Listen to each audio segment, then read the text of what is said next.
మురారి 22 ఏళ్ళు దాటిపోయినట్టుంది cinema release అయ్యి. Krishna Vamsi magic ఇప్పటికీ ఆ సినిమా టీవీలో వస్తుంటే అలా కళ్ళు ఆర్పుకుని అలా చూస్తూనే ఉంటాం. దాని ముఖ్య కారణం హీరో మహేష్ బాబు గారు, సోనాలి బింద్రే వాళ్ళ అందం, అభినయం ఇవన్నీ తోడయ్యి ఒక అద్భుతమైన సినిమా అయింది మురారి. దాంట్లో మేమందరం ఉన్నందుకు మేము చాలా అదృష్టవంతులుగా ఫీల్ అవుతాం. ఇప్పుడు ఆ సినిమా మ్యాక్సిమం రామచంద్రాపురంలో జరిగింది. మేము ఒక 20 మంది ఆర్టిస్టులు, మాతో పాటు 21వ ఆర్టిస్ట్ వచ్చి ఒక చిన్న ఏనుగు, దాని అల్లరితో సరిపోయింది. ఒక నాకు తెలిసి 20-25 డేస్ పైనే ఆ ఊర్లో చేయడం జరిగింది రామచంద్రపురం కోటలో. అంతకుముందు ఎన్ని సినిమాలు రామచంద్రపురం కోటలో చేసినా, దాని తర్వాత ఎన్ని సినిమాలు ఆ కోటలో చేసినా కూడా మురారి వరకు మాత్రం ఆ కోట ప్రత్యేకం. ఎందుకంటే నేను ఎప్పుడు ఆ రామచంద్రపురం కోటకి షూటింగ్ వెళ్ళినా కూడా వెళ్ళటమే ముందు వెనకాల ప్లేస్కి వెళ్తే వెనకాల కొబ్బరి తోట ఉంటుంది. ఆ కొబ్బరి తోటతో నాకు బోల్డ్ గుర్తులున్నాయి ఈ మురారి షూటింగ్ వల్లే. దాంట్లో మెయిన్ ఏంటంటే కైకాల సత్యనారాయణ గారు షూటింగ్ స్టార్ట్ అయ్యాక 2 రోజులు చిన్న అడుగుతారు, శివాజీ బోరు కొడుతుంది, శివాజీ వెనకాల వెళ్ళి ప్యాకెట్ ఆడుకుందామని. సార్, కృష్ణవంశీ సంగతి మీకు తెలియదు, నేను ప్యాకెట్ ఆడుతాను చూశాడంటే ఇక నాకు నరకమేనండి ఈ సంవత్సరం అంతాను, మొత్తం అందరికీ చెప్పేస్తాడు, ఇండస్ట్రీలో ఫోన్ చేస్తే అదే పని మీద ఉంటాడు. ఈ ఒక సినిమాకి వదిలేండి అన్న. ఒక రోజు వదిలేరు, 2 రోజులు వదిలేరు, 3వ రోజు ఏదో పెద్ద డిస్కషన్ జరుగుతుంది. ఆ డిస్కషన్ ఏంటంటే, ఈరోజు మామిడి రొట్టెలు గుమ్మాలు కట్టిని మార్చలేదు, నిన్న కట్టారు, అవి వాడిపోయినాయి అని అసిస్టెంట్ డైరెక్టర్ని అందరినీ లైన్లో నుంచోబెట్టి క్లాస్ పీగుతున్నాడు. ఈ హడావిడిలో మెల్లిగా నా చేయబట్టుకుని వెనక్కి తీసుకెళ్ళి, ఆమె ఆ గొడవలో మనం ఎందుకు రా ప్యాక్ ఆడుకుందాం అన్నారు. భయంగానే కూర్చున్నాను. అయినా నేను ఇద్దరం ప్యాక్ ఆడుకుంటున్నాం చెప్పాను. సార్, వంశీ తెలిస్తే గొడవ అయిపోద్దని మీకు తెలియదు, ఇది నేను చాలా సినిమాలు చేశాను ఇప్పటికే అని. నేను ఉన్నాను కదా నీకు ఎందుకు ఆడు అన్నాడు. ఆడుతున్నాం. ఒక 2 నిమిషాలు పోయాక కైకాల చూస్తే పెద్ద ప్యాక మొక్కలన్నీ ఇలా చల్లేసి టక్ ఒక్క ఆయన నడుచుకుంటూ వెళ్ళిపోతున్నారు. అలాగా నానా అంటున్నాను. ఎందుకో డౌట్ వచ్చి అలా వెనక్కి తిరిగి చూసినోడికి కృష్ణవంశీ ఉంచున్నాడు. నేను స్టన్ను, ఇంక అయిపోయినరా బాబు అని నవ్వుతున్నాడు. వంశీ, ఏంట్రా ఆ పెద్దనేంటి అలా పరిగెత్తుకుంటూ వెళ్ళిపోతున్నారు అన్నాడు. నీ గురించి చెప్పాను అన్నాను. పాపం టైం పాస్ అవ్వట్లేదు అనుకుంటా.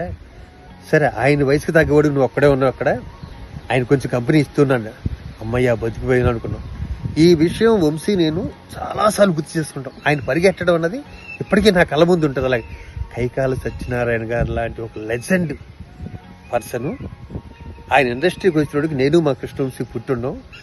వంశీకి జడిసి ఆయన పారిపోయి నేను కాదు శివాజీ ఆడమన్నాడు అని చెప్పుకుంటూ వెళ్ళిపోతున్నారు.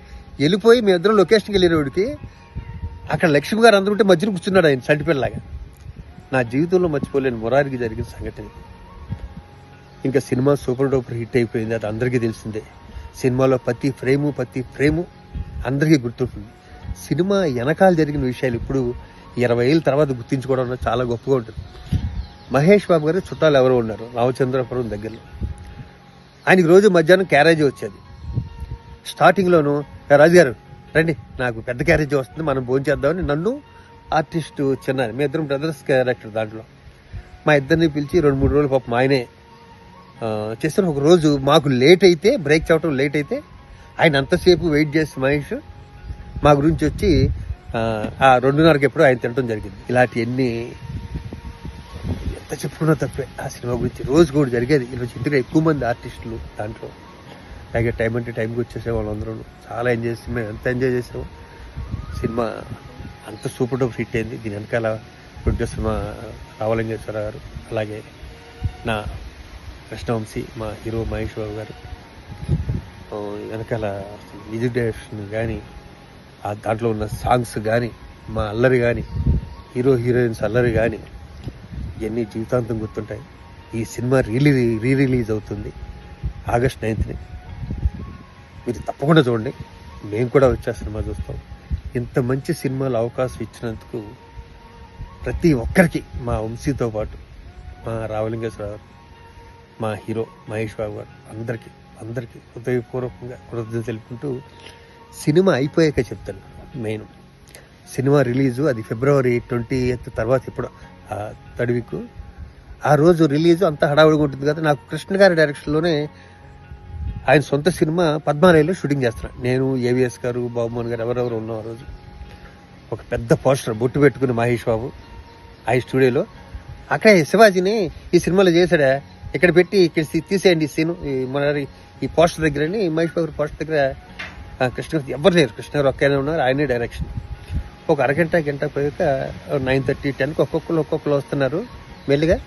ఇక ఒక పని చేద్దాం శివాజీ, నువ్వు లోపల రా రూమ్లోకి, ఇగో పీసీ రెడ్డి గారిని పిలిచి ఆయన తీసేయమంట, కానీ ముందు ఆయన తీసేయమంటే శివాజీ క్లోజ్ తర్వాత తీర్చని నన్ను తీసుకెళ్ళి కృష్ణ గారి రూమ్లో కూర్చోబెట్టారు. ఇద్దరే ఉన్నాం, ఆయన నేను ఉన్నాం, టిఫిన్ చేసాం, ఇంకా మాట్లాడుతున్నాం. మెల్లిగా ఆయన ఫోన్ కాల్స్ వస్తున్నాయి. ఫస్ట్ హిట్ అన్నారు, సూపర్ హిట్ అన్నారు, సూపర్ డూపర్ హిట్ అన్నారు. ఇంకా తండ్రిగా ఆయన మొహం ఎలుపు దగ్గర నుంచి చూస్తున్నాను నేను. ఫస్ట్ టైం మహేష్ బాబు గారి సినిమా పెద్ద సూపర్ డూపర్ హిట్, ఆనందం కృష్ణ గారిని చూస్తున్నాను.